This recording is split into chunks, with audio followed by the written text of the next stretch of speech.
I'm curious, Sophia, on, let's say couples are getting ready to have children or they already do have children. With raising your kids, how was that? Especially with the involvement that they're involved with in your businesses, you know? So that's just not some easy walk in the park. No, that was another good struggle. You know, Bobby and myself, we were so young when we started. We didn't know any better. Our kids came to the office every day after school. Our kids had to come to our office and they would do their homework here at the office, not on this one, but at the office. They would do they would do the homework, and when they were done with the homework, they always wanted to explore around the office and see what was going on, right? Well, what happens? The mindset of that child completely changes, because understand that your child, and look at yourself. You don't like doing what your parents tell you to do, right? You do things more when you see things that are already implanted in your brain and it comes natural and you think, oh, that was my idea, right?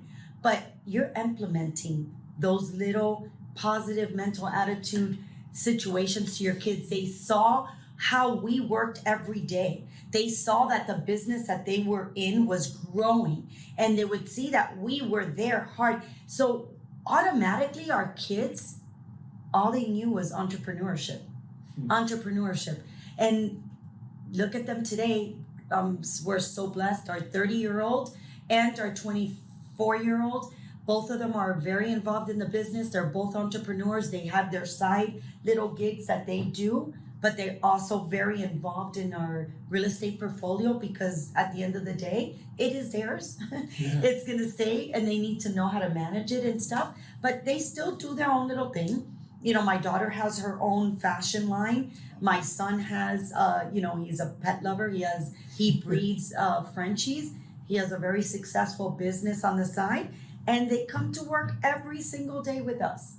So they have that entrepreneurship mind, but we didn't force them. It was just that we would bring them into the office. They would be surrounded about, the people that are like-kinded mind. Like, we made sure that they saw that.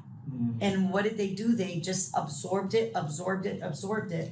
And they are, where they're at today. I think because of that, it was not me pushing or Bobby pushing them. It was them just seeing the environment, and they wanted to live that, Yeah, I feel like a lot of parents, they'll tend to force something on their kids. Like, hey, you have to do this business.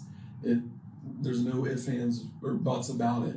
And then they just don't have that passion, and it just fades. Especially, if we're talking generational wealth, and if your family your kids, they're not about it, you're kind of screwing it in the long term. You can't create that generational wealth. With our kids, both of them, they tried college. They didn't like it. One dropped out first semester, I think 3 months.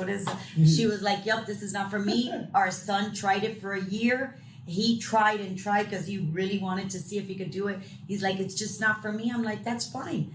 It's okay, as long as you know that you have a goal, that you have a purpose in life, and that you're not going to just sit at home and do nothing. That was not going to work. But they both had a purpose. They wanted to be entrepreneurs, and they're doing it and being, extremely successful on their own little business and being part of our generational wealth that we're trying to create for them.